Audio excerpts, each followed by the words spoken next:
Hello and welcome back to Shift Remote, our virtual conference where we bring you the brightest developers together online for you, our incredible audience and listeners. For those of you that haven't joined us before, nice to meet you. I'm Bilal. I'll be your host for this virtual conference. Those that have, you should know how this works by now, right? But I'm going to let you know for those that are new. So we have our chat function there on the right in the comment section below, where we encourage you at all times just to keep in touch and let us know how you are. You can always ask questions, put some comments, write some notes, put some emojis, however you're feeling. It's all up to you. Our conference will be going for about 2.5 hours. In an hour and a half, we'll take our 5-minute break. And then after that, we'll carry on. We have 6 incredible speakers lined up for you today. But before we get on to that, just a couple of things to say. First off is we'll be using the hashtag #ShiftRemote for this event. So if you are taking any photos or posting anything virtually online, just use that hashtag. And it's a great way for us to all stay connected in this virtual conference space. The other thing to say is that none of this would be possible if it wasn't for our incredible sponsors. So I'm just going to say a thank you to Microsoft, Infobip, Raiffeisen Bank, Autodesk, Microblink, Barrage, Azure Idea, ICT, Japania, Venture, Pseudocode, 5, Ars Futura, Nanobit, Infinium Q, 9dot, Get by Bus, Aspira, Code Anywhere, Pluggy, and Netocracia. Without you, none of this would be possible. So thank you so much. Without further ado, though, I'm going to pass this over to the man behind this all, Ivan Burazin. Hey everyone, welcome to Shift Remote event number 7. These events do go by pretty fast. We're more than halfway through. But that being said, after today, you won't see the Shift Remote team for quite a while. We're getting full on ready for our Shift Dev in-person, open air, hybrid conference. Well, that was a long sentence. Anyway, in Split, Croatia, in 6 weeks from now, we will be having our in-person conference. Yes, an in-person conference. Although we will be abiding by all the guidelines, considering what is going on in the world right now. So the amount of tickets is limited to under 1,000. Everything's open air. Barbecues, cocktails, and great speakers await you on the 14th and 15th of September in Split, Croatia. So please do get your tickets if you have not. Anyway, today, great event, CSS. We have an amazing set of speakers. I actually did invite all these to come in person, but I doubt they will be able to because they're far away from here. So tune in to the entire event, listen to their talk, and feel free to chat, interact with them. Who knows when you get a chance to see them in real life. Anyway, enjoy the show and see you in 6 weeks. Thank you, Ivan. If you are still with me, give me a thumbs up emoji there in the comment section. That would be fantastic.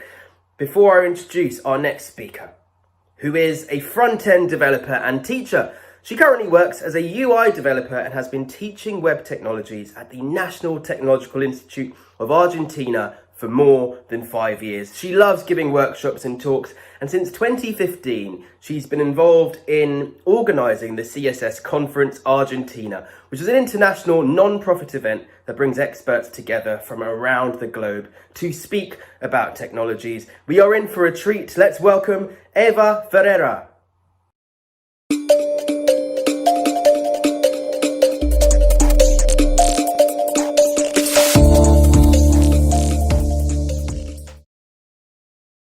Hello everyone, thank you for coming to this talk. My name is Eva and I'm here to talk about printers. I'm a front-end developer and I basically enjoy a lot making this kind of animations using CSS. I'm also the organizer of CSS Conf Argentina and a Maxilla speaker. And honestly, my name is actually Maria Evangelina Ferreira Kuminski, but that's just way too long and difficult to pronunciate. So I work in IT, like many of you here. Basically, if you work as a developer or as a system administrator, or let's say even as a designer, you actually work in IT. And when you work in IT and you have family, then your family probably thinks you know how to fix printers. But we don't. Basically, I hate printers. Every time I see one of these, I just want to, it would be very therapeutic to actually be able to break the printer. And I know you feel the same, but it's sad because printers should be such a beautiful and lovely thing like this kitten, but they are not. So well, let's focus on the print instead of the printer. Now, what I mean with the print is to actually focus on the wonderful things that we can create in paper. Like editorial design is amazing. The couple of images and combination of design techniques is incredible. And something that's really sad is when we move this to the web, we basically kind of get bored. Because in the web, you go into Vogue, which is a very important and beautifully printed magazine, and the website is just like huge cookie banner. And then once you actually go through the cookie banner, then the layout is kind of boring. And it's sad because, again, the visuals of the graphics on the tutorial designs are amazing. But once you get to the website, it kind of everything gets lost, and it's sad because we actually have great tools to make great layouts. We are just not using them as much. So this is a friendly reminder that we actually have things like ClipPath or CSS shapes, and that we can actually make this happen. So let's print nice things with CSS. Printers are not invited to this talk. Well, let's go back to the future, and I don't mean the future, I actually mean 2008. In 2008, we have something called CSS 2.0, and in CSS 2.0, media queries were introduced. So, media queries were basically a way to make the automate tailored representation of their documents to visual browsers, audio devices, printers, braille devices, handheld devices, etc. What does it mean? Well, it means that you can create a style sheet that is specific to a certain device. And the devices that in 2008 were mentioned were visual browsers, those are the browsers that we use every day, oral devices, that is deprecated, but it used to be devices that have a voice capability, printers, we know it, braille devices as assistive technology, and handheld devices. So we are going to focus on printers and handheld devices for now. We know what printers are, but what are handheld devices? Well, something you hold with your hand. A phone, basically. But this is 2008, so the phones didn't look like that. They actually looked like this. This was in fact my first phone. I had it from 2005 to 2011, and it didn't look like this. It actually looked like this because I was a very angry teenager. So basically, we can choose our filter. We can create a style sheet for the screen. That means for desktop. We can create a style sheet for handhelds, or we can create a style sheet for printers. I wouldn't recommend creating for handheld because some devices, especially some iPhones, don't recognize themselves as handheld but as a screen. So be careful with that on how you manage your media queries. If we want to use printing style sheets, we can do so in an independent file or inside the general file using media queries. If you use an independent file, you will use the media attribute to say that this style sheet is only for printing. And if you decide to use media queries inside the general file, you can do something like this. So when it's printing, then you actually change variables, or maybe you change a text color. I would recommend to approach it as if it were media queries, because after all, that's what they are. And what I mean with that is, take an example as responsive web design. Responsive web design is actually responsive by default. HTML is responsive. So when we add CSS, we want to add CSS that don't require as too many media queries. And the same goes from printing. We want to create a layout that works well for printing, so we don't have to modify too many things. So what we are going to do is we are going to use a general style sheet, and we are going to have a specific breakpoint for print. So here are some 5 steps for printing style sheets. First one, remove backgrounds. Or better not, because actually the printing removes it by default, which is something really interesting. So let's take, for example, this website. Awesome. It has this background image of my cat sleeping, this white kind of 400 pixels white text, and this title in pink. When we send this to print without writing any media queries for printing, this comes out, which is pretty much awesome because we don't have to work for that. The only thing that is something that maybe we could fix is the width of the wrapper. We could make it fit 100% instead of those 400 pixels. Let's take this other example now. So this doesn't have any background image, it has a background color, and it has a white text. So what does the printer do when it sees this? Well, it basically removes the background and it turns the white text into black, which is really useful. So it improves poor contrast by default, and that is great. Without typing a single line of print code, we didn't type any line of add media print yet. And by default, most atrocities will be fixed, including those beautiful designs that I just made, but not all of them. So let's go back to this example, but modify a tiny thing. Now we have yellow text instead of white. So what happens now? Well, the background will be removed, but the white text turned into black. This yellow text will actually be printed yellow, and that's not good contrast. People won't be able to read this. So that's sad. So now this is the place where we actually need to modify the print style sheet. So what we need to do is we need to check contrast, check the font size, if it is readable or not, and also the wrapper size to be able to take 100% of the page. So what we are going to do with this is to actually do something like this. We are going to tell it that the print will actually modify the paragraph, and it will not have a max width, and it will have a color of black. So whenever we print this page, now we get something like this, which is much, much better and much readable than the yellow version. Side note here, users can actually force background images and colors in printed, but they have to actually accept that. So let me show you. Let's go to this example that I bet you'll love, and I'm going to print it. So I'm going to go to Settings, Print. I'm sorry, it's in Spanish, but I'm pretty sure you can understand most of it. And once you go to Settings, you will find More Settings, okay? And when you go into More Settings, you will see Print Backgrounds, Colors and Images. And once you check that, there you go. You can actually force the printing of images and backgrounds. Most users won't do so.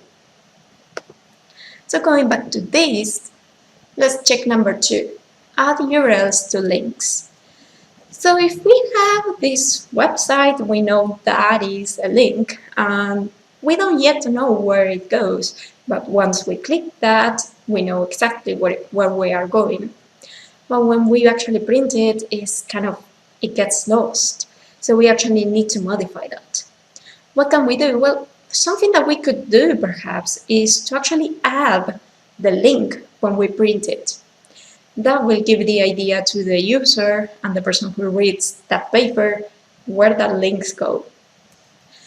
So in order to do this, we actually do another media query for print, but we use kind of this after pseudo element where we say, okay, if the A tag has an href, then we will actually add the content of that href after this A tag.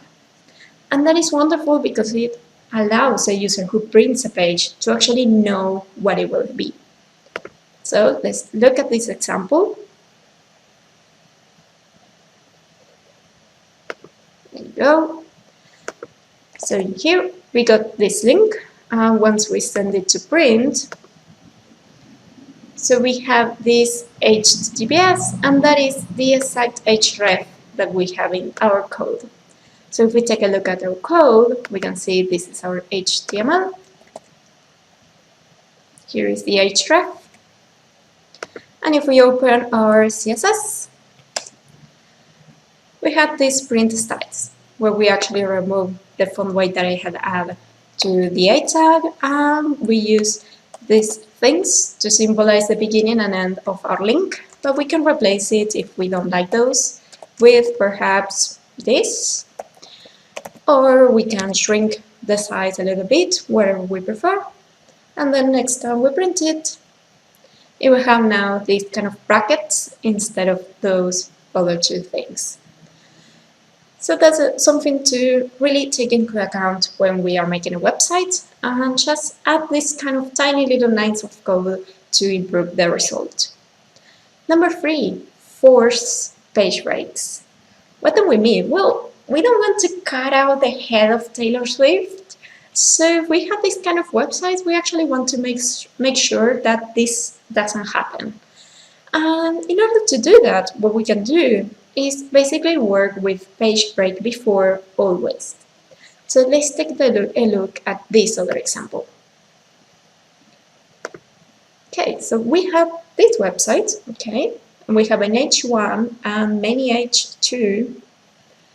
And what we are going to do is we're going to force the printing to be a new page for each H2 section.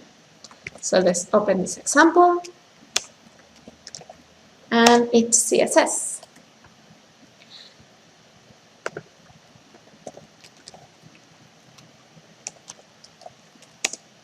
Okay, so we have here the HTML. As you can see, there is an H2, an image, and a couple of paragraphs. And in the CSS, what we do for now is to tell it to. And every time you find an H2, you should add a page break. So what that will give us is the thing of one paragraph per page. So as you can see, here we have the second page, and Taylor Swift is not broken in the middle. And in the next page, we have the next, and the next one, and the next one. So doing this, we basically avoid breaking these things, breaking the images, or perhaps breaking an important text.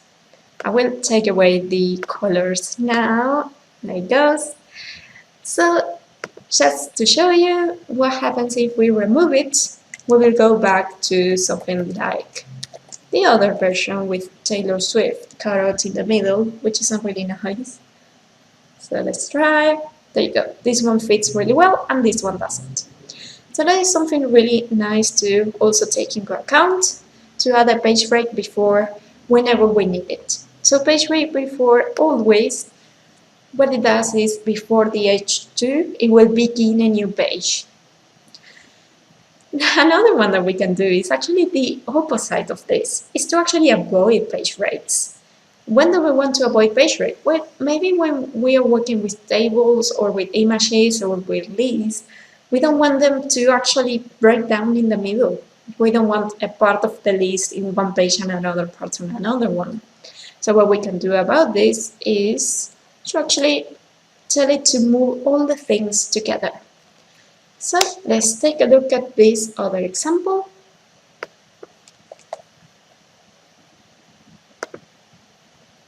Okay, so I have this shopping list, okay, with a couple of things, and I'm going to print it. And let's see. So I modified my code a little bit, and what you will see right now is a block of text. So we have the block of uniforms, we have the block of books, and then since the next block doesn't fit the first page, it is pushed to the next one. So it doesn't get cut in the middle. And we do this by actually creating a wrapper. So if we take a look at our code, this is our HTML, we have blocks. And these blocks showing the title, the uniforms, and etc. with the list that goes with it. So they move together. And then in our CSS, what we have is that each block moves together and each block cannot be separated in the middle. If we want to take a look on how it works without this, let's see. So without a CSS print, this will look a little bit broken. And there you go. As you can see, everything seems to fit, except this one tiny thing, this one tiny orphan line that ends up in the second page, and that is really sad. So in order to avoid that, you put all the things that go together into blocks, into a div tag or something, and you tell it to avoid breaking it in the middle. So page break inside avoid. And another side note, basically remember that. So number 5, don't print advertisement. And I mean it. I have been in the place where I have to print a website and probably a newspaper or something, and it ends up basically printing the advertisement. And why would you do that? Don't do that. So it's kind of easy to avoid. Basically, put a class to all the advertisements you have in your page and just add display none. And that's it. It won't be printed. It's that easy, and it's that nice not to have to print advertisement. So the final question that we have is, do we need a print style sheet? Do we need to add something like a media query for printing? Well, it will depend. I mean, if you work with newspapers or online magazines or blogging, or perhaps bookings like hotel bookings or plane bookings or plane tickets or whatever it is, then you probably need a print style sheet because people are used to print those things.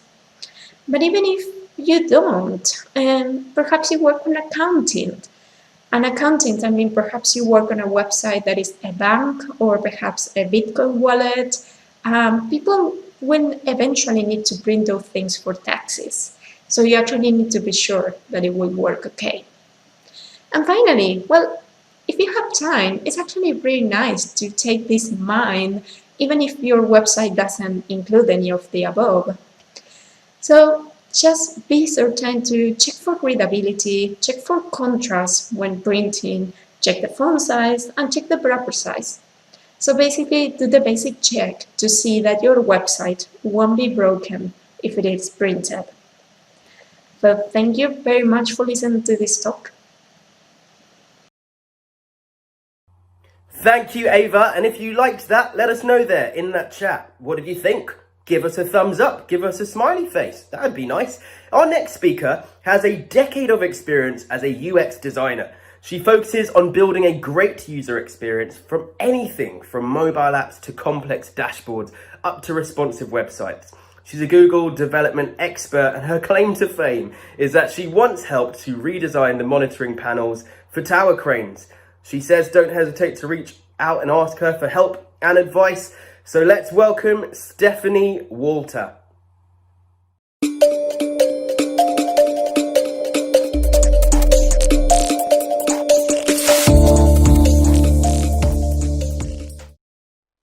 So hello everyone, I'm Stephanie Walter.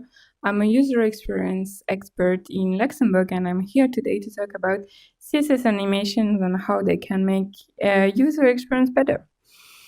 Quick warning, this talk contains a lot of animation and motion, and if you have issues seeing some of the small little recording, you can find them directly on my blog.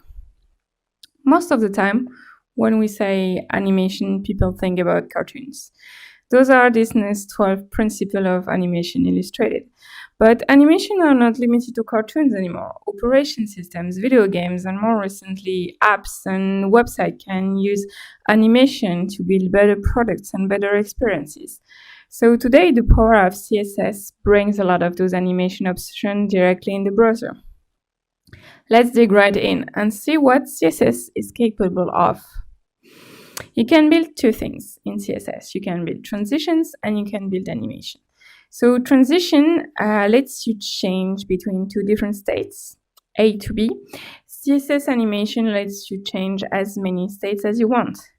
So for example, if I want to transition the background color from this little button from yellow to purple, I can build a CSS transition, which looks a little bit like that. And I do the transition hover. But you're not limited to hover, so you could imagine transitioning on other CSS triggers like CSS checked pseudo class. So here is a small animation where we are going to show a little check mark when the user clicks on the Remember Me button. And we do that by animating the checkbox double point check. So here we change the background color to the dark purple, but also the little check mark. So there's a lot of different things you can do with transition. First, you need to set up what property you're going to transition. So I set up background color, but you could use transform or other things. Duration lets you decide how long your animation and transition is going to play. Timing function is something we will see a little bit further down the talk, and it's about speed curve of the animation. And finally, transition delay is how long do you wait before we want to trigger this transition. This is an animation, so the syntax is a little bit more complex because for animation you need two things. You need to actually write the animation by setting up different keyframes to define what will change over time. So here again, I'm changing background color from yellow to pink to purple and back to yellow. Then I'm attaching this animation to an element. This time I'm attaching it directly to link, which means that it's going to play as soon as the page is loaded. And since I put the iteration count to infinite, it means that this animation will never stop. So the cool thing about CSS animation is you can actually mix them with JavaScript triggers. So what you can do is you build the animation in CSS, you attach it to a CSS class, and then you trigger this animation using some JavaScript events like click, blur, focus, or even form submit. Let's see how we can do that. So this is a shake animation. As you may have guessed, it's going to shake the form. So what we have is a JavaScript that is checking for the errors. And if I have errors in the form, here meaning I didn't fill any of those required fields, then I'm going to apply this class on the form. So it goes a little bit like that. The trigger then is on the submit. And then I'm triggering the shake animation. So animation property syntax goes with two different things. So first you have the keyframe syntax, which is, again, the different states. And then you have to define the animation. You have to give it a name. A duration is, again, how long is it going to play. Timing function, we're going to come back to that later. Iteration count is how many times do we play that animation. Direction means do we play it from the first keyframe to the last keyframe, but we can also choose to reverse the order and play it backwards, for instance. Place state is the animation running or paused. This is interesting if you want to pause your complex animation with JavaScript, for instance. Delay, again, how long do we wait before we start the animation? And fill mode is what style is applied once the animation is finished. This is a cool little tool that lets you build animation in a more visual way. So here I have 5 different keyframes, like 0, 30, 60, I think 17, 100. And for each of those keyframes, I'm changing the scale. And this lets me build this cute little heart beating animation. So it's just like 5 keyframes and then changing the scale of the heart for each of those little keyframes. If you want to perform an animation, I would advise you to actually animate opacity and transform, because those are cheap to animate in the browser. Also, color and background don't usually cost too much in terms of performance, but if you can avoid at all costs doing animation on things like absolute positioning and height and width is also a little bit complicated for the browser. So you can do a lot of things with CSS transform. You have translate, which lets you move things around on the X, Y, Z axis, like these little ghosts. Then we have scale. With scale, you can basically make everything bigger or smaller, again, on X, Y, Z axis, What you need to remember with scale, though, is the default is 1. So scale 1 means it has a default size that is in the browser. So if you use scale 0, it means that you are going to hide completely your element, which is something interesting because then you can have those kind of zooming and zoom out effects, or you can even use it to hide the elements and bring them in your timeline or in your browser later when you're doing a transition. Rotate lets you do rotations, so you can use degrees, but you can also use the turn CSS units, saying, okay, I want this to turn 1.5 times or something like that. And then skew, which does is really the thing where you can skew again on 2 different axes. It depends on your design, but it can bring some interesting effects sometimes. So we've seen how we can build those. Let's go back to this timing function I talked to you about, because this is how you're going to build this animation and make them feel right. Finding the perfect timing is key to make sure you have user-friendly animation. Anything that you want to feel as kind of an instant animation or instant reaction in the browser, it needs to be animated under 100 milliseconds. So usually we will animate fades and color animation with this kind of timing. Then if you want your interface to kind of feel responsive in a sense of it's responding to user interaction, you want to animate hover, scaling, opening, closing menus, everything that is triggered by the user between 100 milliseconds and 300 milliseconds. Between 300 milliseconds and 500 milliseconds, it becomes a little slower. So usually you want to animate things that are moving across the screen or like more complex animation. And anything longer than that is usually decoration, like background elements, animation that bring moods, like those things floating around on some websites, things like that. Also remember, you might want to change the timing and the delay of your animation and the duration depending on the screen size. For instance, on wearables like smartwatches, the screen is quite small. So if you have things that move around on the screen, it takes less time usually to go from one side to the other. So you want to make your animation duration a little bit slower, usually 30%, not slower, a little bit shorter, usually 30% shorter, to make sure that, again, they are quite responsive to the user interaction. And then as a general rule, test it with different types of user, make sure it works, like test different timing, duration, things like that. Then let's go back to this timing function. So the timing function specifies how a CSS animation should progress over the duration of each cycle. By default, the timing is is. So an is timing means it starts quickly, then slows at the end.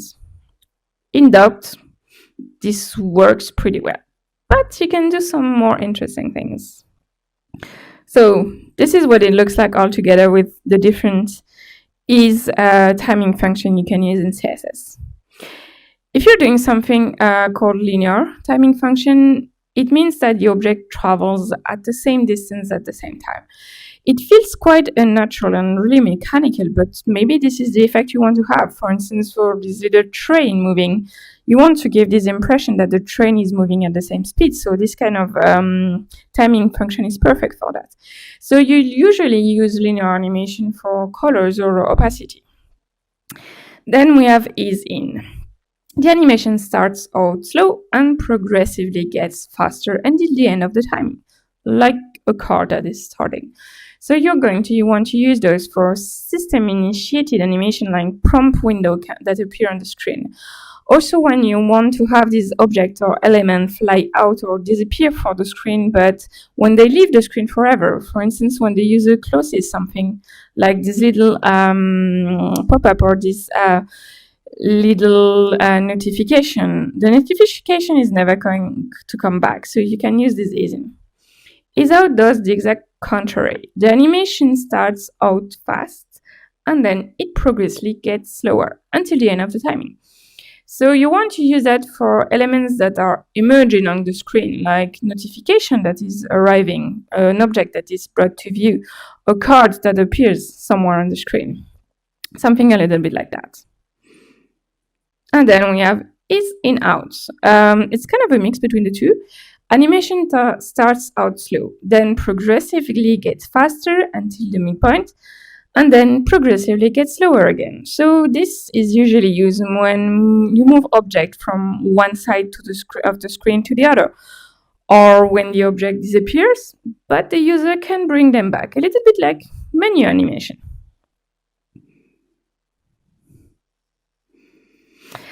And then you can create your own curves. This is called cubic Bezier, and it's basically mathematic curves, but there's some really cool online tool where you can build those. The interesting part is that you can actually go beyond the limit of the curve. And if you do that, you get this little bouncing effect. If you look at the pink one, it's actually going beyond this, the limits of this. So if you want to do those kind of boing, boing, bouncing effect, this is how you can achieve that with cubic Bezier.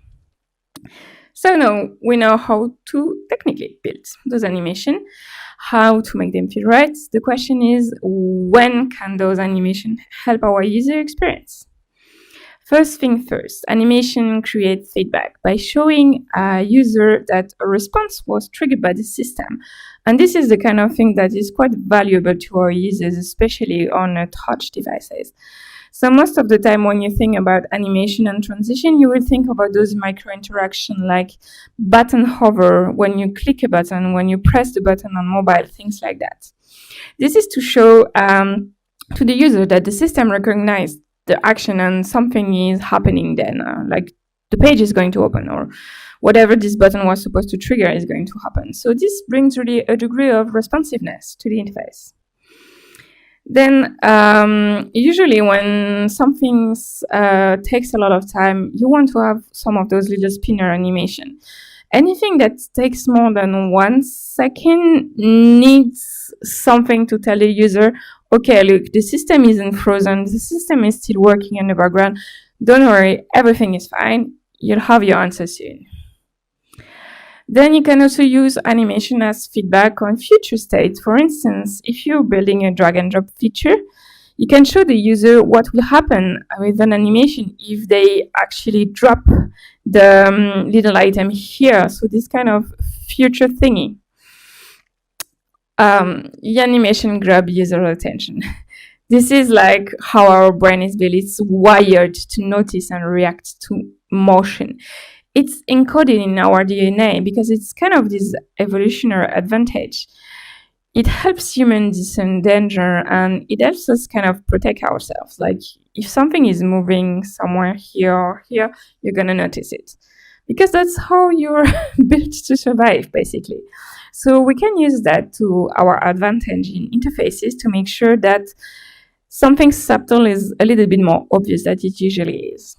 For instance, you can use animation for a subtle needle nudge. So here you have a small little pulsing animation around the button, and it's inviting the user to discover and click on it, which then triggers kind of the explanation of what this website is about.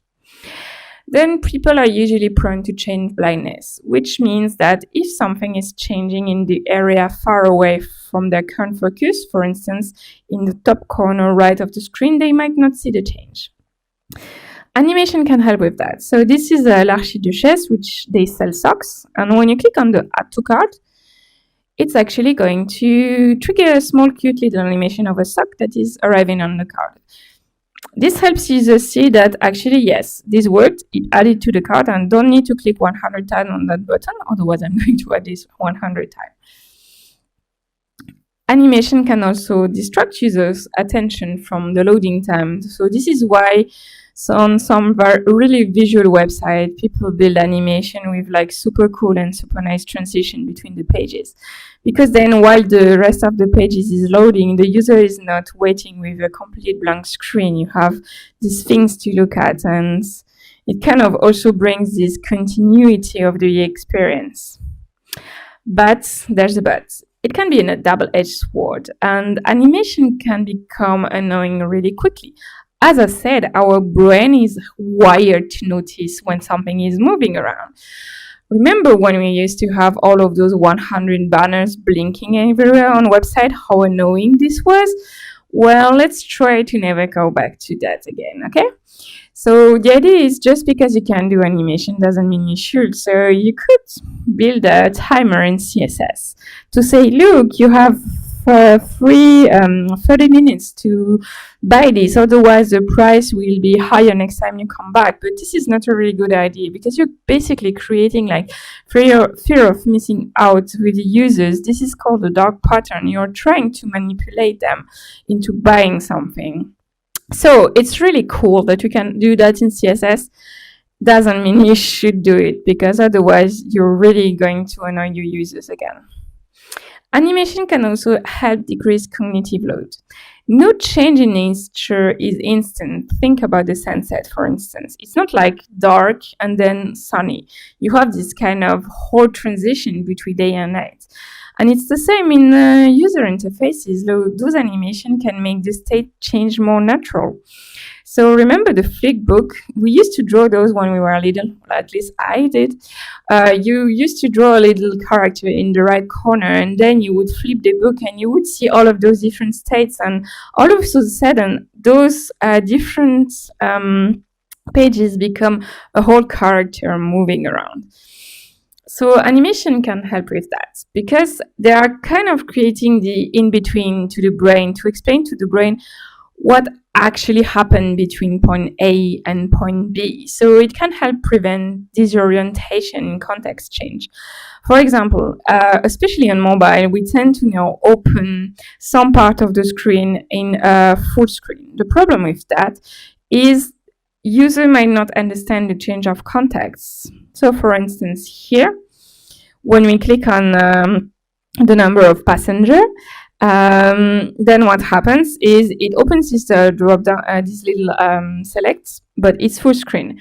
The problem with that, and I've seen that in usability testing with some other project, is user might not understand that actually this is not a new page. This is an overlay on top of the previous page. And what users do, they click the back button in order to close this overlay. The problem here is the back button is actually bringing the user back to the previous page, which was not the website. It was basically the Google search results. So how do you want to fix this? We could imagine here that we would have kind of an animation that shows that this full screen little thingy or modal pop-up, whatever you want to call this is part of the page. So we could animate this maybe from the bottom to the top to make user understand that actually now you have layers and your website is still in the background and you need to click on the little arrow, on the little cross to close it. So this animation, they kind of help us understand as users the in-betweening. Instead of having point A and point B and have our brain do all of these little flipbook thingy and draw all of the different steps, the animation just upload all of that to the computer or the browser in this case. So it really helps like fill the gap and understand that, oh, okay, the menu is coming from the top and it's actually sliding down, and yeah, no, I get it. So there's a lot of studies on that and show that those kind of animation really helps keep users in the flow because they don't need to consciously think about what's happening on the screen. Animation also provides spatial orientation, like where does it come from? Where did this thingy go? Where did it go? So, for instance, this is a nice demo by Yuval Head. Here, when I add something on the screen, it comes from the left. And when I remove it, it goes to the right. So it really helps me understand what's the kind of spatial orientation of this interface. Also, it helps users understand when we're moving between steps. It helps establish this kind of backward-forward connection. So this is a quiz, and when I fill a question, then it brings me directly to the next question. So the fact that it's transitioning from one to the other makes me understand really quickly what's going on. Then, last but not least, animation helps craft a unique experience by helping explain and create emotional connection between things. So why show and why would you explain something when you can actually show and tell? So this is an example of why animation are usually a good candidate when you want to do storytelling, interactive data visualization, or infographics, for instance. Then animation can also help capture mood and emotion. Mailship, for instance, once you've sent your newsletter to 100 people, then you have this little high five, which is like, yay, you sent it, congratulations, something like that. And animations are today part of design system because they're kind of part of the brand identity, like colors, voice and tone, things like that. This is dots is a little game, and if you look at the left part, you see that those kind of animation are really bouncy, and they match perfectly the whole personality of this game, which is built around those little bouncing bubbles that you are going to remove from the screen. With great power comes great responsibility. So this is the not so fun part, I'm sorry, but I also need to show you that even if animation can make user experience better, you need to use those tools with caution. So this is an example from a video game that is called Kingdom Hearts 3. And this is the Disney attraction in the middle of the video game. And what you need to understand is that motion might make some people with vestibular disorder sick. And I'm one of those people. So I just simply can't play this video game. It's because there's kind of a mismatch between what's happening with my eye, which are basically seeing motion, and my brain is telling me, okay, you're seeing motion, but you're not actually moving. So it's usually kind of a problem with internal balance. So the complicated part about that is that it can actually affect a lot of different people with a lot of different criteria. And it's not like one size fits all kind of situation. For instance, I can play Borderlands without any problems, but I can't play Kingdom Earth or even Spyro the Dragon. So it really depends on the people. Apple tried to kind of understand a little better these triggers. So they wrote an article in 2017, and I will link that in the talk blog post I will be doing. So they tried to list some of the potential trigger for this kind of motion sickness. One of those that is most well known is usually multi-speed and multi-directional movement. So for instance, parallax. This is a website where you see that things are moving around when I scroll, but they are also kind of getting bigger, but not at the same kind of speed, and this is the kind of things that can cause some problems. Also scaling and zooming, like when they were building this iOS animation, when you clicked on an icon, you had this animation that was zooming the application into full screen mode. That triggered actually motion sickness to some people. Spinning vortex, things are just like circling and flying around. Peripheral motion, if you're reading something and you have objects that are again like flying around where you are reading, it might be a problem though. So there's a lot of those little thingy. And the good news is we can do something about that on the website. We have something, actually we have a media query called prefers reduced motion. And what it does is it lets you check if the user specified in the browser or operation system that they would prefer, please, to reduce the motion. So you can do something like that. You can have like previous reduce, motion reduce, and then you can build like some animation that might be less triggering. For instance, you could change some of the things that are flying around into like more smooth transition that will just play with opacity or something like that. So the important part to understand here is prefers reduce motion, not remove the motion. And this is what it looks like. So here I have a background demo in the background with a super heavy animation. And you see when I click on reduce motion, it actually removes the animation completely. So you can actually test it directly in your browser if you want with Apple's accessibility settings.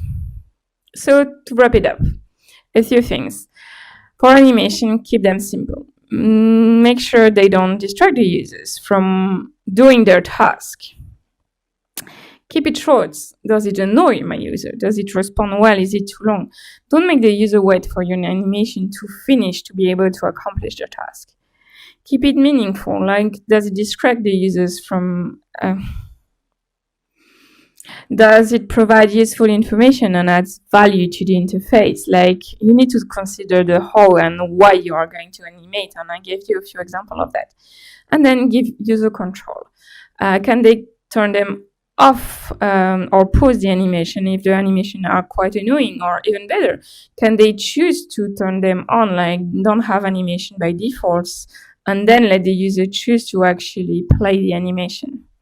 So in the end, test it in different browsers, test it in your app with different network conditions, with different devices to make sure those animation works fine and are also smooth, and test it again with different users with different disabilities. That's all I have. Except for a few little books if you want to go any further. And again, the slide will be on my website and you'll be able to have a lot of different links if you want to dig a little bit further in CSS animations.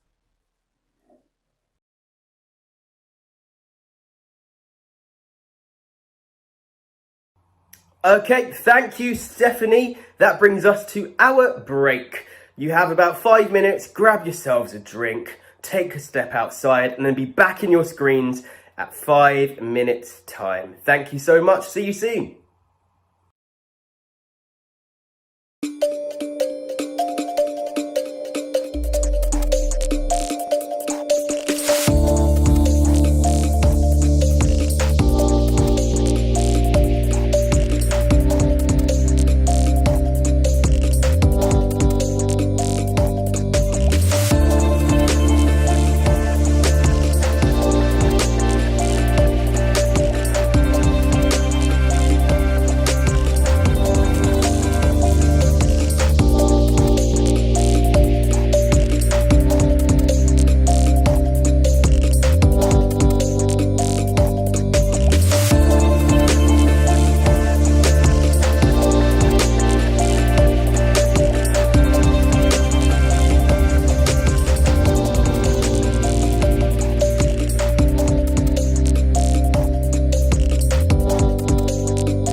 I love coming to Shift every year. First of all, Croatia is beautiful. What's really nice about Shift as a development conference is that it really brings people from all walks of development, and you don't really see that anymore.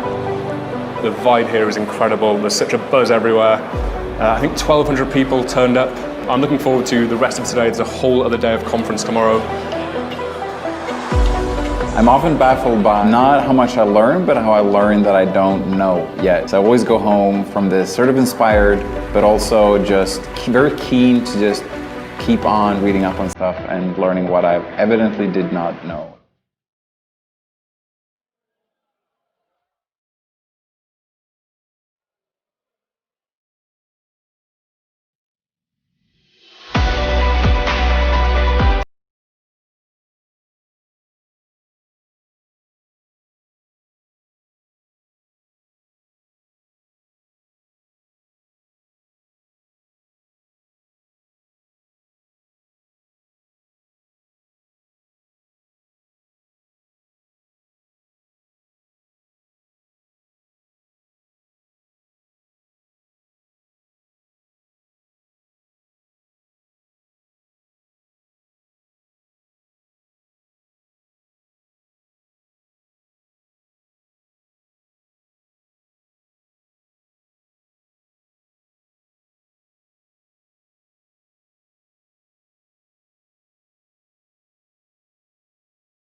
Welcome back after our break. Hopefully you can hear my voice. If you're not too far from your screen, this is your cue to come back and join us.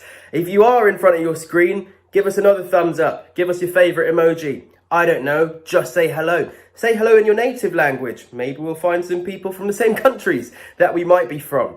Without further ado though, we're going to move on to our next speaker, who is the co-founder at Oddbird with 15 years experience as a project manager in user and experience design and a front-end architect. She's an invited expert with this W3C CSS working group. She's a member of the Sas core team. She's a teacher for the Mozilla developer channel. She's a creator of popular open source tools like Suzy, True, and Herman. She's also the author of SitePoint's Jumpstart Sas and is a staff writer for CSS Tricks. Somehow, outside of all that, she still creates music and visual art for albums, book covers, and for galleries. She's also been the former artistic director of New World Arts, as well as being an author. I don't know how she does it all. Let's welcome Miriam Suzanne.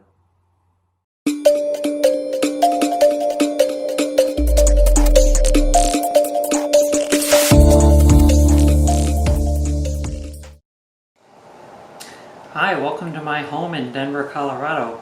Let's talk about dynamic CSS. If you don't know who I am, I'm Miriam Suzanne. I founded Oddbird with my brothers in 2008. We're a consulting agency, so we do all sorts of client work. And I'm also a teacher, and I work as a core developer on the Sas project and with the W3C CSS working group. But let's jump back and talk a little bit about the origins of the web, the origins of HTML, and how we got where we are, and how it was dynamic to start with. So 1989, Tim Berners-Lee and the team at CERN are working on HTML, this markup language that's going to be the basis of the web. And in those initial documents, which you can still find online, that original website, it says HTML is required to be a common language between all platforms. That means it has to work everywhere. And right away they built this initial web browser called the www Hypermedia browser. It's actually an editor and a browser at the same time. And you can see here it sort of has this graphic interface. But this was specific to the next machine that they were working with there at CERN, and that wasn't quite going to get the point across because they had to support every device. And at that time that meant computers like this old IBM machine, and now it means up to these 5K monitors, and we've seen this image a million times, all the different devices that we have to support, down to smartwatches, Braille keyboards, screen readers, and maybe down the road they were already talking about the possibility of having devices read to us. And this is becoming more and more a reality now. So in order to support all these devices, that original document says we will never be able to do design on the web. It's not going to happen. We cannot do device-specific markup or anything which requires fonts or colors, for example, because fonts and colors are specific to the device. So it's just not going to happen. We're not going to do design on the web. So that's rough for us as web designers, but we found a way through it. Right away, they went and developed a second browser. They hired Nicola Pello, an undergrad there at CERN, to build the line mode browser, which was available on any terminal machine, and you could actually dial into it. You didn't have to download this on your own machine. You could dial in and use this browser to browse the web from any device.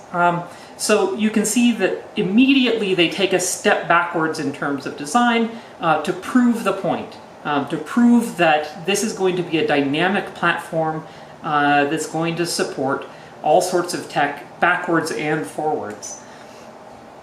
In 1994, Hao-Kong Lee came up with a proposal for how we might start to do design. There was a lot of frustration that we couldn't do more design, both from authors who wanted to create more beautiful websites and also from readers who thought the web seemed a bit boring.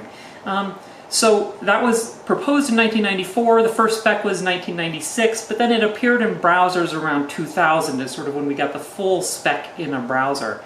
And the entire idea behind it was that we can solve this problem with a cascade of style sheets. Those style sheets will come from the browser, they'll come from authors, and they'll also come from users. We'll get user preferences.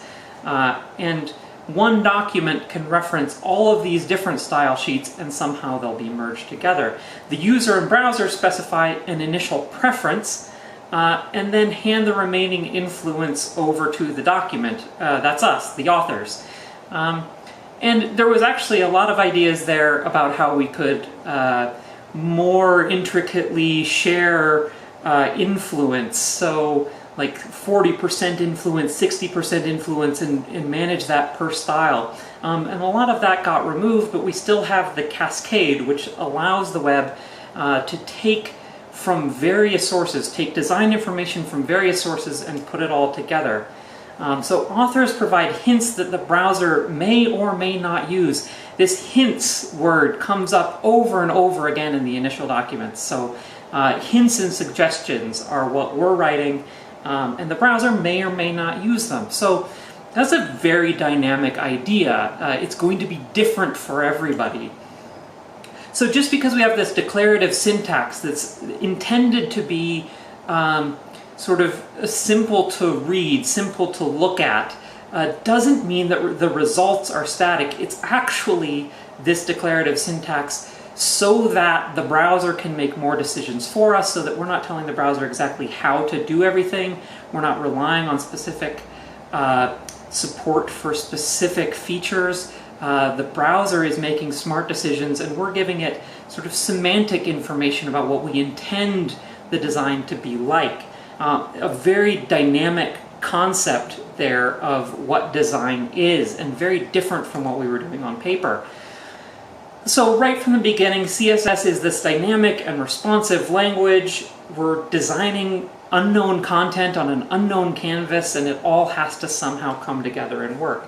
So we get things like responsive units, ems and percentages right away, and now down the road we've got rems and character units and x height, viewport width, viewport height, vmax, vmin, all sorts of, now with grid we have fractional units, all sorts of responsiveness built in. And these are more than just basic units. In a big way, these are conveying information to the browser about what we're intending to do, what sort of decisions we're trying to make, what's related to what, how does everything relate, so that the browser can then make dynamic changes using that semantic information. These are like, it's like TypeScript, but for design. So in 2006 we get the first CSS variable. These aren't custom variables yet, but current color is a variable. It tracks the current color of any element, and then we can apply that to borders or background. I think that seems like a bad idea. But we can use it all sorts of different places. It's often used for SVG fills. And then in 2011, we got Calc. So this is another addition to us being able to define semantically what we mean. What are we trying to get at when we talk about these styles?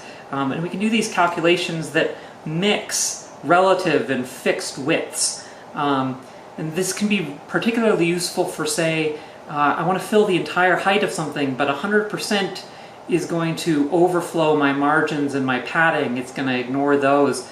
So I can do 100% minus margins and padding, something like that. We can also use it for font sizes, 16 pixels plus, well, generally I would use 1em plus 1 VW or something like that to get text that grows and shrinks slightly based on the viewport width.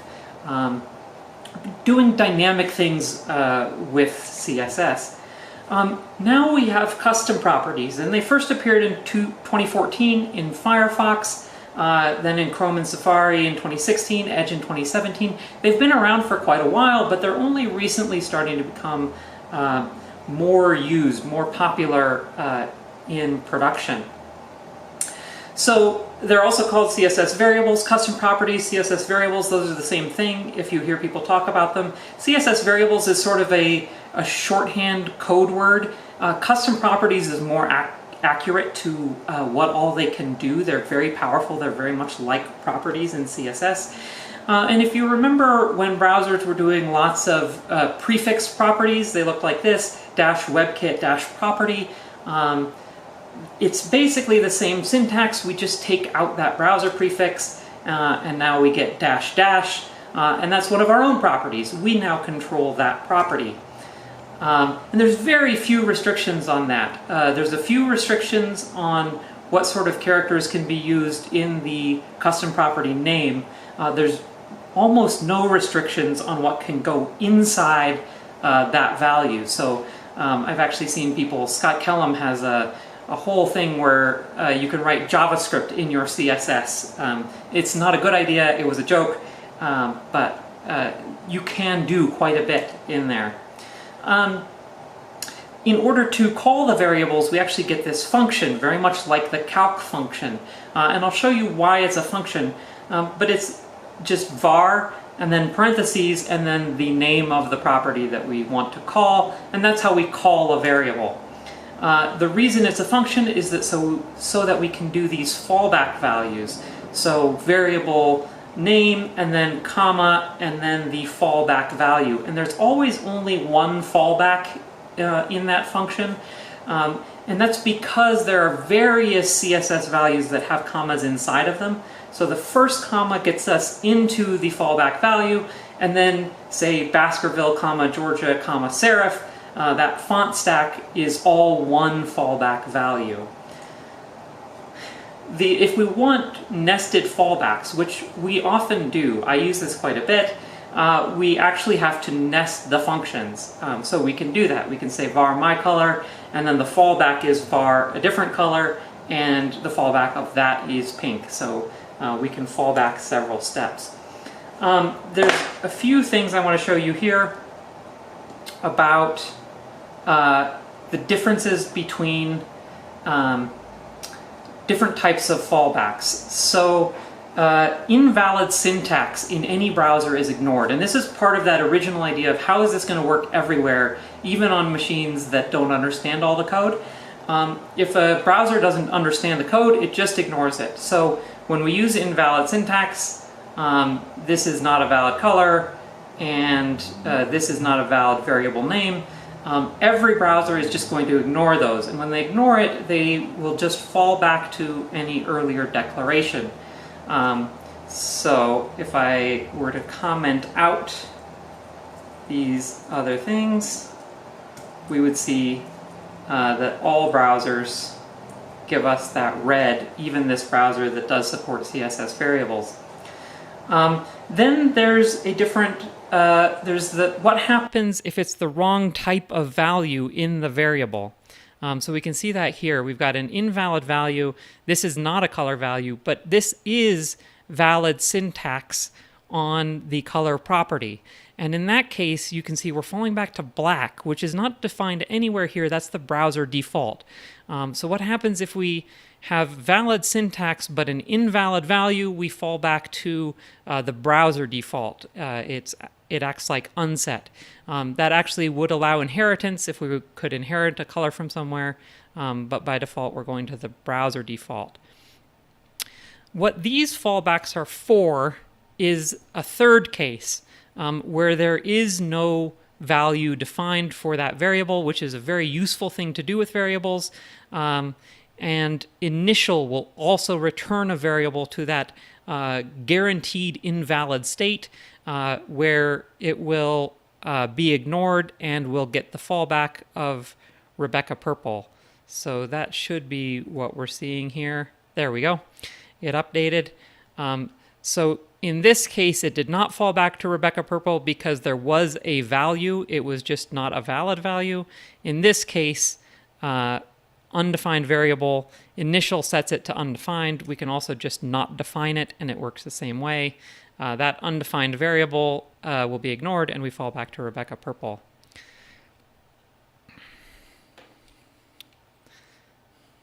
There's some overlap here with Sas variables, but there's also some important differences. So, I mean, they do, in some ways, basically the same things. We can define a color and access it later. So there's some overlap there, and we might use them in some similar ways, but Sas variables are going to scope without any awareness of the DOM, whereas, so you can see here, that's scoping sort of to the code structure, to the brackets. If we set columns 2 inside of example, and then we have a nested class that's going to be inside of example in the DOM, Sas doesn't know how these things stack. It can't be smart about DOM structures, so columns is simply undefined. And that's different with custom properties. These are actually properties, and they inherit like any other property.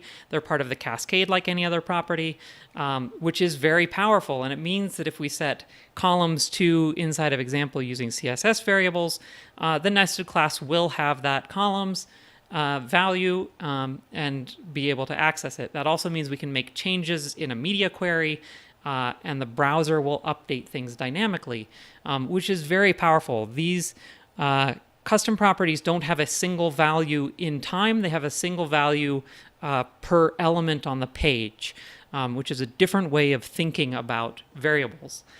So they're not exactly variables, they're custom properties. They're different. I already mentioned media query changes, so that's a powerful tool to use. This was a question I got a lot when I was working on Suzy. People would want to change columns count inside of a media query, and Sas wouldn't be smart about updating that.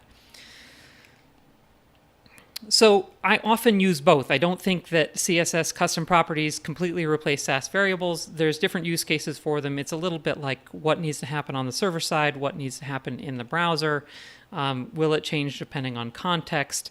And then we can sort of keep the two in sync in useful ways if we do have things that cross that boundary. So I'll often set sizes and colors, my default sizes and colors in Sas, and then apply them to CSS custom properties. They inherit by default, but we can change that. So if we set some custom properties globally, they will be inherited and available on everything inside that. That's a very popular case to set them all on the HTML element. And that's great for global design tokens, but it's not the only option we have with them. Some people use the root selector there, and that usually targets the HTML element. It's a little bit different. It's a little bit higher specificity. I would use that with caution, but it's available if you need it.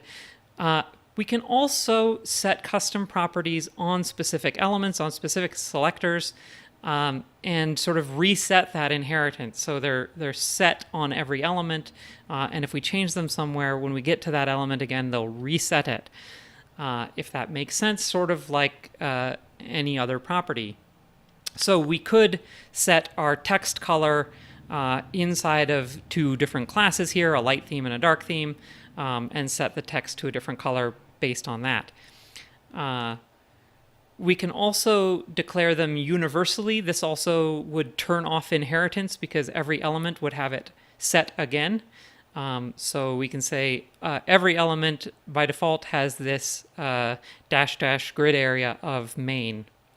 And we can combine the two. So we can say inside of a selector data grid, every child of it should have this default grid area.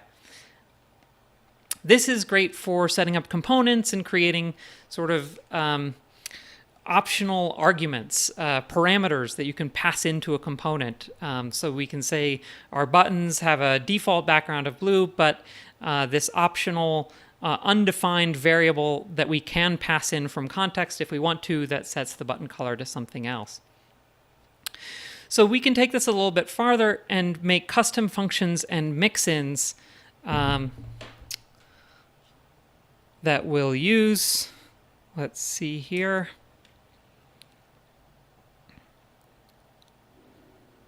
So here I've created a stripes custom property, and it defines a linear gradient, and it accepts an angle, and if that angle is undefined, it uses to right.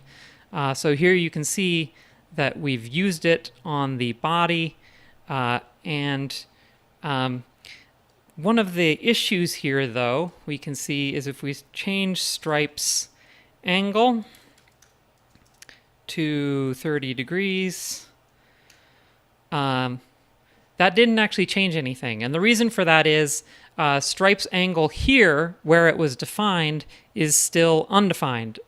We haven't defined it on HTML, we've defined it on body. We're trying to use it on body. That's not going to update retroactively. So we actually have to either move this definition so that it's defined everywhere, recalculated everywhere, or we would have to move our change of stripes angle up to the HTML. So there's a few interesting things there about how they do resolve in place before they inherit. But if we're using values that are relative to context, those will not update before inheriting. Those inherit and then update. You can play around with that. It can get a little confusing, but you can sort of create these mix-ins and functions where we now have this stripes function that we can call in different ways. We could also set up something that says anything with a style of stripes angle gets that background image, and then that would automatically apply it anytime we set stripes angle in the HTML.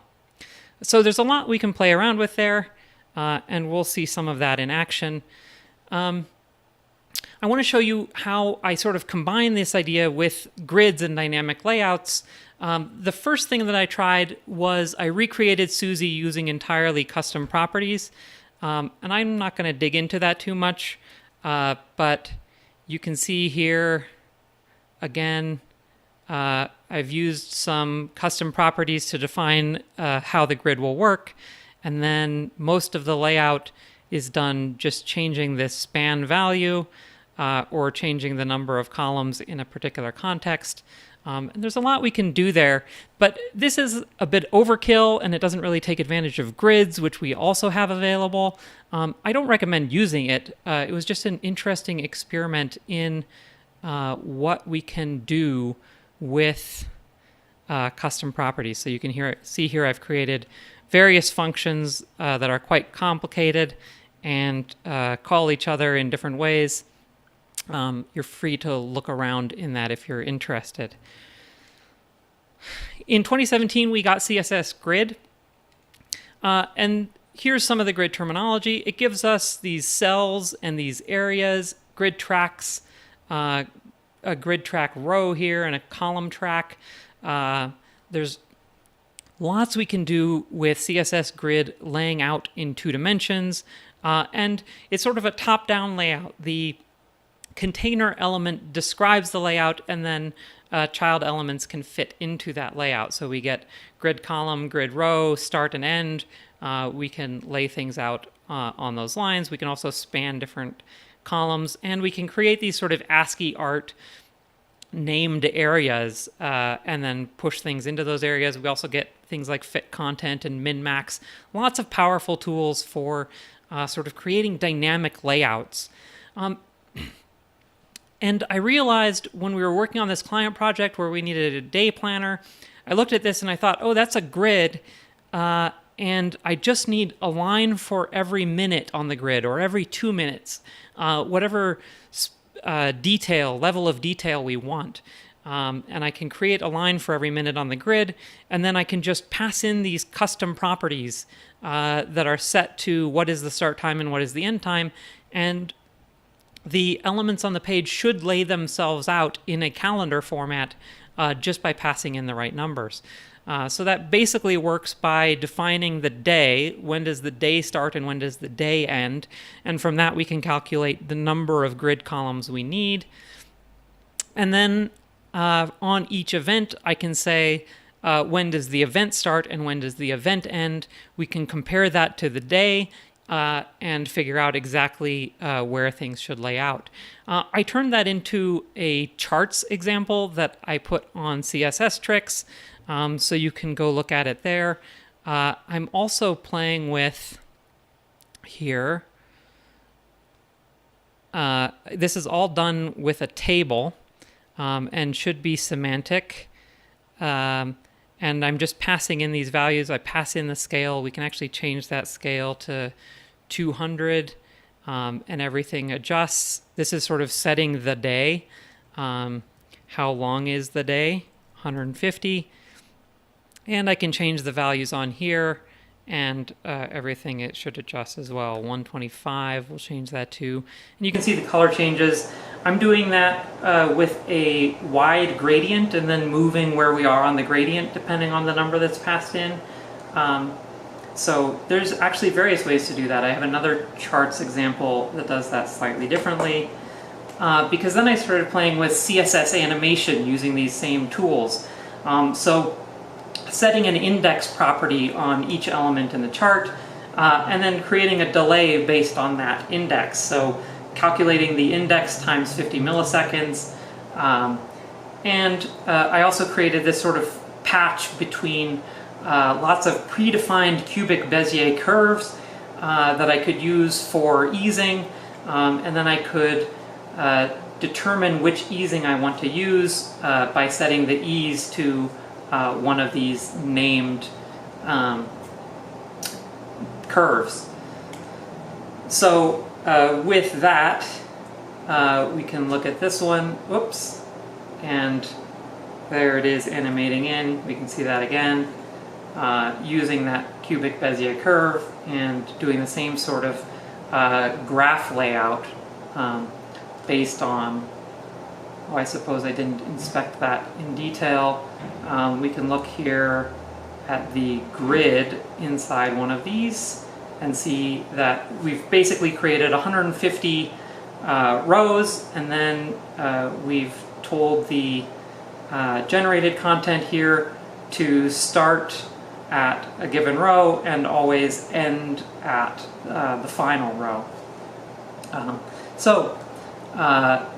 Cool tricks we can use to pass data into CSS and then dynamically generate visualizations and layouts based just on that. There's a bunch more examples here. I'm out of time, but I saw this generated art at a conference, and so I went and learned a little bit of JavaScript, or I was introduced to some JavaScript because JavaScript can't be learned, and I created this view invaders. Not really a game, but I can add and remove invaders, and they're all automatically generated using CSS grids and custom properties. Similarly, I was at another conference and saw this talk on Sprite Animation in Vue. So I sort of started figuring out what information do I need from a sprite sheet, and I created another Sprite Animation tool in Vue and CSS. CSS does all the logic. We pass in the source of the sprite sheet, the number of columns on the sheet, the number of rows in the sheet, and CSS automatically does the logic of dividing that up. And then I can give different actions a row if there's multiple actions on a sprite sheet, and the result is these CSS sprite sheets that give us the animations when we hover. So again, passing in information that normally we would have JavaScript deal with, and instead allowing CSS to deal with it, because CSS is a little more performant in these sorts of ways. If you want to find out more, check out some of Anna Tudor's work. She's great and has lots of examples of this sort of dynamic CSS. I also have several articles here. I'll share the links. And that's it. Thank you so much. Thank you, Miriam. And with that, that brings us to our final speaker for this Shift Remote, who has been working on the web for over 10 years now, For the last 4 years, he's been working as a front-end developer in the development agency Locastic, based in Split, in Croatia. At the moment, he is focusing his attention on design systems, performance optimization, and interaction animations. Let's welcome Luka Smolcic.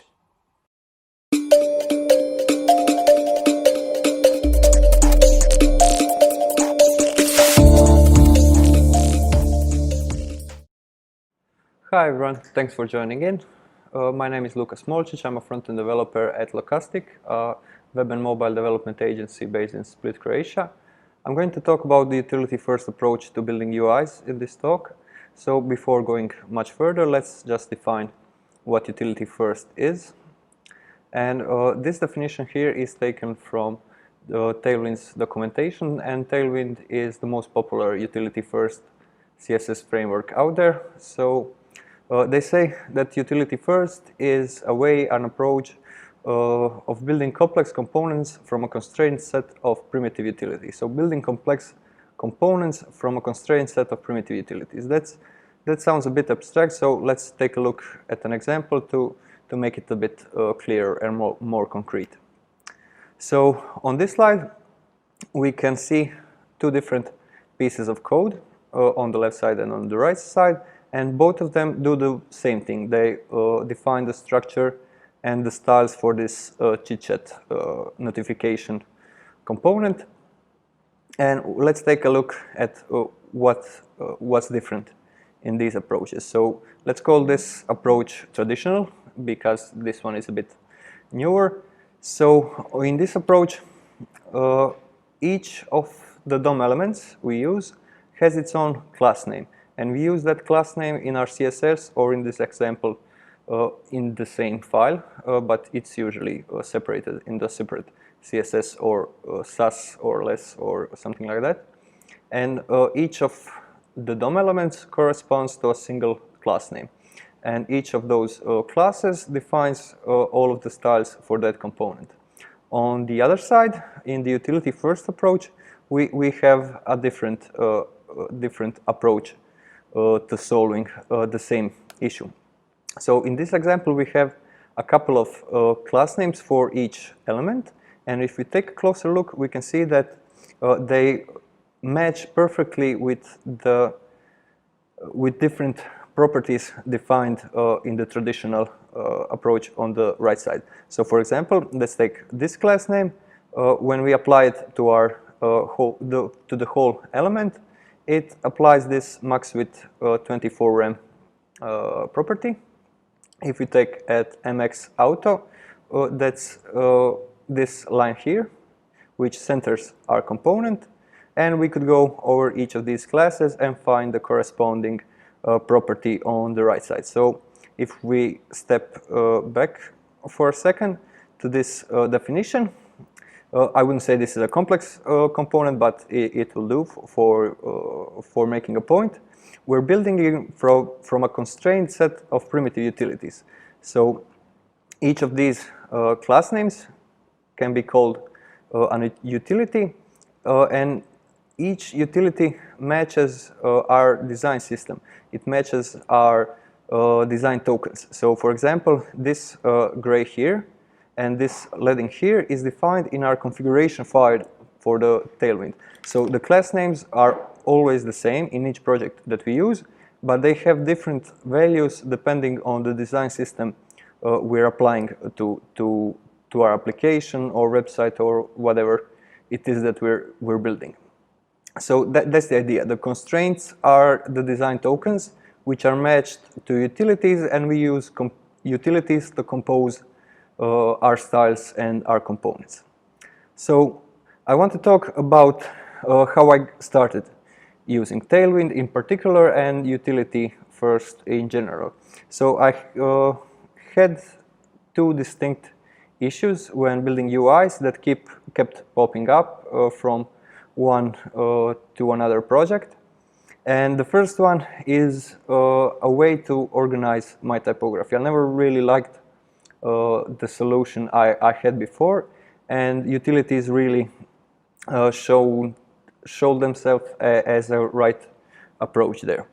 So on these slides, we can take a look at the left side here, and we can see that each piece of text on our website or in our application can have a bunch of different CSS properties tied to it. So, for example, it can have different font families, it can have different sizes, line heights, weights, colors. Also, we can do stuff like text transform uppercase to make the text uppercase, and maybe in that that particular uppercase text we would use letter spacing, which is different, larger than the default, to make it a bit more readable when it's uppercase.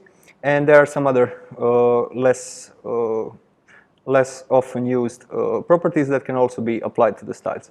But since we can have 5 or more these distinct properties, we can have a lot of different combinations of those properties. Usually, the designers won't go too wild, and there won't be more than 10 or maybe up to 20 different combinations of properties inside a single project, inside the single design system.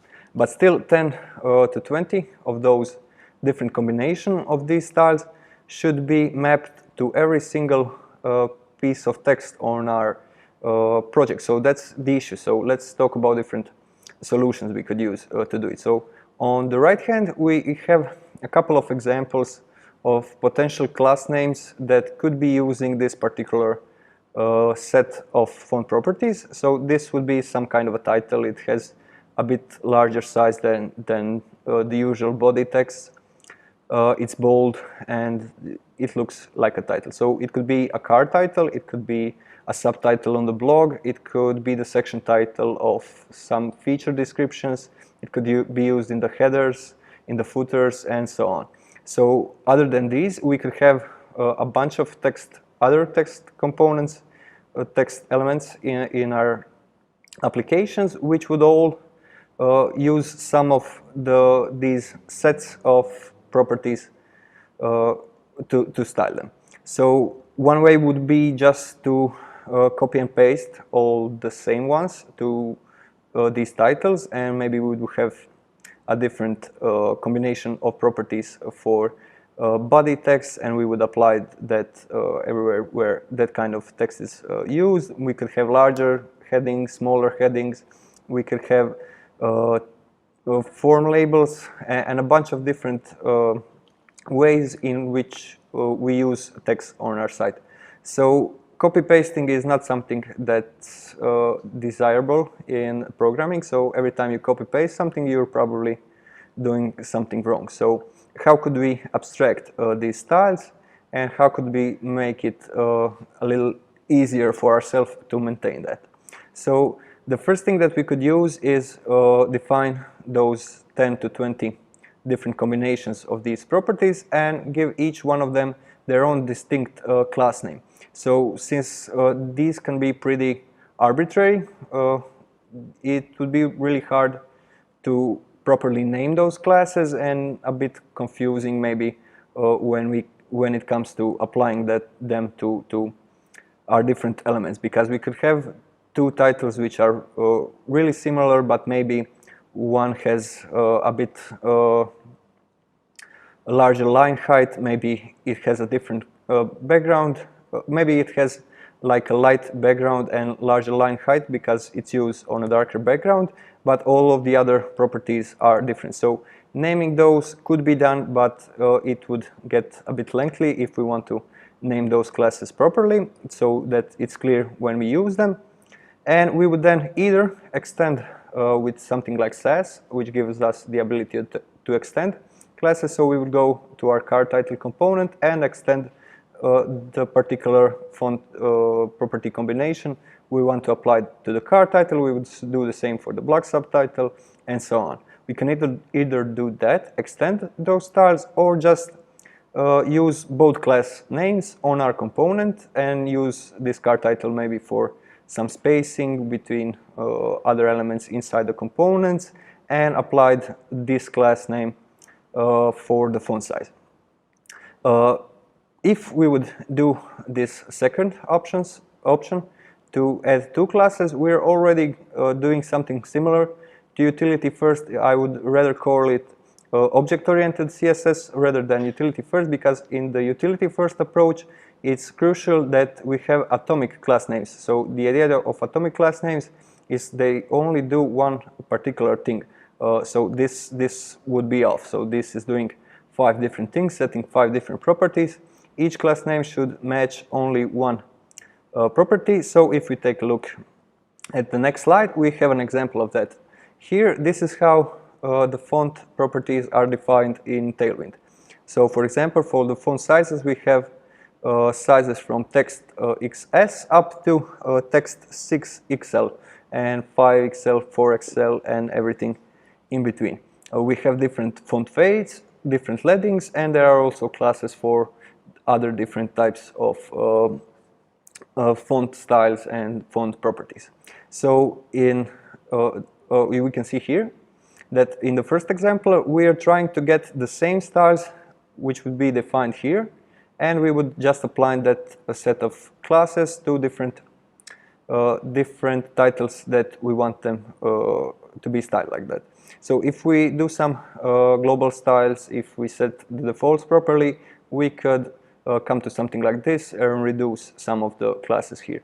So this approach has really worked nice for me so far, because I don't have to spend a lot of time setting up and extracting the different combinations of these properties. I can just include Tailwind, set the ranges of values for each of these properties, and just combine the classes on the spot when I define a component, define an element, and just style it like this. I don't have to think about naming those classes. I just use the ones that Tailwind provides and combine them in whatever way I need to get the styling I want. In that way, our code is a lot more maintainable, and it's much more enjoyable to work with. So that was the first issue I find utility first to be particularly good at. And now let's move on to the second one, which is, I would say, even more important. The idea is, if we're going to build components, we want our components we want to be able to use our components in different places. We want to be able to use them in different contexts. So, for example, we could have a card component, something that's simple, which is shown either in a 3x3 grid or 4x4 grid, depending on whether we have a sidebar or not on a particular page.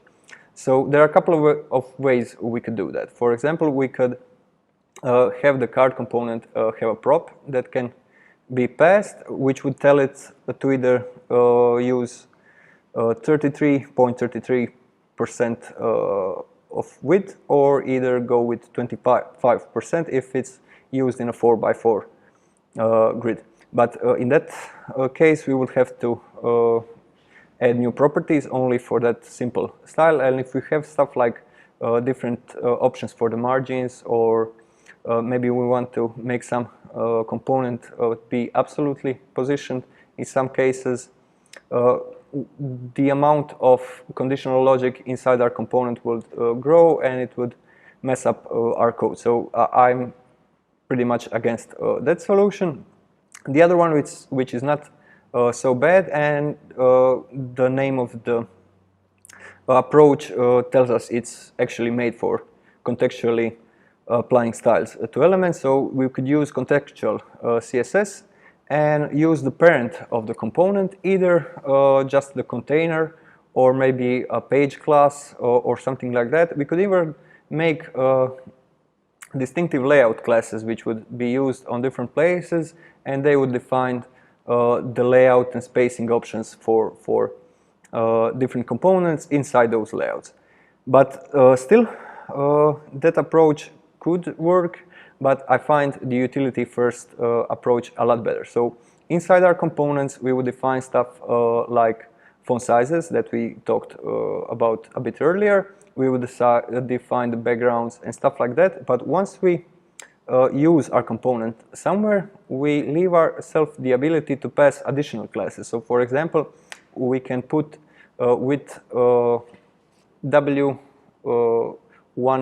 through 3, that's the class name in Tailwind to make an element have 33% of width, or we could put MT20, which would define the margin top and separate our element from other elements on the page. That way we can have our component styles independent in one place, and at the moment we are using them in a particular context, we can pass additional classes which would lay them out on the page. This approach seems very natural to me, and I think it's greatly improved the overall developer experience. For me, it's pretty straightforward. Okay, so that would be the issues that got me started using Tailwind, but I want to talk about the general pros and cons I found when slowly starting to use it more and more. So let's just get the cons out of the way first and talk about the pros later. So the only only disadvantage of utility first that I would agree with is that it can reduce the readability of our HTML. So when we have a bunch of classes which we need to have for some more complex elements, our HTML tends to get a bit less readable. So I don't have anything to say in the defense of that, but I think it's a small trade-off for all of the benefits I'm going to talk about in a minute. So let's just, before going to the pros, talk about some other objections that both I made before starting to use utility first, based on some, let's say, prejudices which were called best practices before. But I'll try to explain why they're actually not good practices in these examples. So people often say that utility first lacks the semantics that we get with something like BEM. But if we think about it, BEM was not made, or classes in general were not made to provide semantics to our elements. We have area tags today, we have semantic HTML, and we can also use components. So if we make a card component in React, it's a bit redundant to add a card class to it just to know what it is.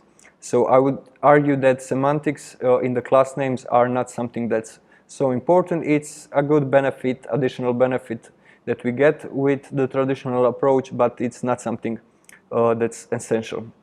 So people also say using utility first, it's basically using inline styles. But that's actually not true. It could seem the same, it could look similar, but there are very important differences. So first of all, as I mentioned in the start, we're using a constrained set of options. With inline styles, we could write whatever we want in our styles, and there's nothing forcing us to remain inside our design system. We can't theme those elements differently by changing our configurations, and it's just not the same. We're using our design system with utility classes, and we're unconstrained completely with inline style, which is a bad thing. So inline styles also can't define our hover state, can't define our media query breakpoints, which utilities can. And I would argue that once you get the hang of different class names and the syntax of your particular flavor of utility first, it's a lot more readable than using inline styles directly. So yeah, and also inline styles have a pretty high specificity, so they're hard to overwrite if needed, and utility classes have the lowest possible specificity that you could have. You could only have like tag based rules defined, which would be with lower specificity than that. And the third argument that gets mentioned is that there is no separation of concerns when we use this approach. So the idea is that we should have style files, structure files, HTML, CSS over here, and JS completely separated so that we organize our files, organize our projects in that way. But since we're already using components today in most of our projects, we are organizing our code on a different axis, let's say. We're not separating the logic, the structure, and the styling. We're separating different components, and all of their structure, styling, and logic fits within them, which seems a bit more natural, easier to reuse, and so on. So the separation of concerns, I would also say, like for the previous 2 points, is not really an issue here, especially if we're using components. In general, using utilities without some component-based framework, or at least a template agent like Blade or Twig or something like that, is not really a good idea, because we want to extract the sets of our classes to particular components and not repeat ourselves in that way. Okay, so let's talk about the pros now. So the first one is performance, and especially performance at scale. When we initially set up Tailwind, the CSS file would be quite large. It would have about 1.6 megabytes, I believe. But once we make our production build, it would purge all of the unused styles. So in the end, we could end up with the CSS file that's somewhere around 6, 8, maybe 10 kilobytes at most. And no matter how much we scale our projects, we will remain within this small CSS file as a result, because we're not, as we add more pages, as we add more components to our project, we're not adding new CSS files. We're always reusing the same utilities for each new component. And that way, we ensure that no matter how much we scale our project, the CSS part of performance would stay as low as possible. So that's the first pro.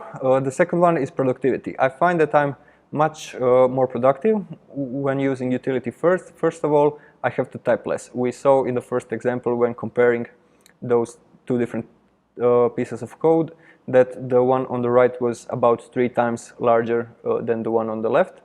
One that was using utility classes.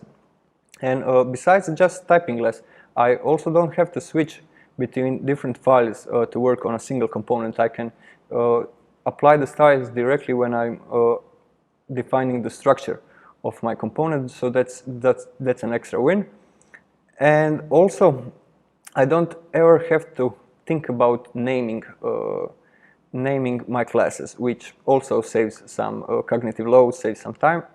And the last point I would make, and I think this one is the most important, it's the code reusability and the ability to team our components differently in different projects without doing anything to the code itself. So every Tailwind project has its own configuration where we define the design system, the design tokens. So if we go to a website and just inspect its contents and copy and paste one block of code which is using Tailwind, we could put it in a completely different project, keep the same structure, keep the same elements, keep the general look similar, but our own design system would get applied instantly, and we would have a component that's without any additional effort from our side adapted to our own visual identity, our own style. So that's quite nice. And yeah, I think that would be all for the pros. Thank you for your time. Thank you for listening. And if you have any additional questions, I'll be in the chat, so feel free to ask. Thank you, Luca, and that does bring us to, sadly, the end of another fantastic Shift Remote. We have done 7 out of our 12, right? I can't believe it's gone so fast. For those that have been with us throughout the journey, thank you so much. Let us know what you thought there in that chat. Take a photo. Please continue to use the hashtag ShiftRemote. But before we say goodbye, I just want to say a final thank you to our sponsors: Microsoft Infobimp, Raiffeisen Bank, Autodesk, Microblink, Barrage, Azure Idea, ICT, Zapania, Venture, Pseudocode 5, Ars Futura, Nanobit, Infinuum, Q, 9 Dots, Get by Bus, Aspira, Code Anywhere, Pluggy, and Netocrasia. Thank you so much. Without you, we would not be the place we are today. But of course, a special thank you to our incredible listeners. Goodbye from us here at Shift. We'll see you again soon. All the details are available on our website, so please do register, and hopefully we'll see you again shortly. Bye for now.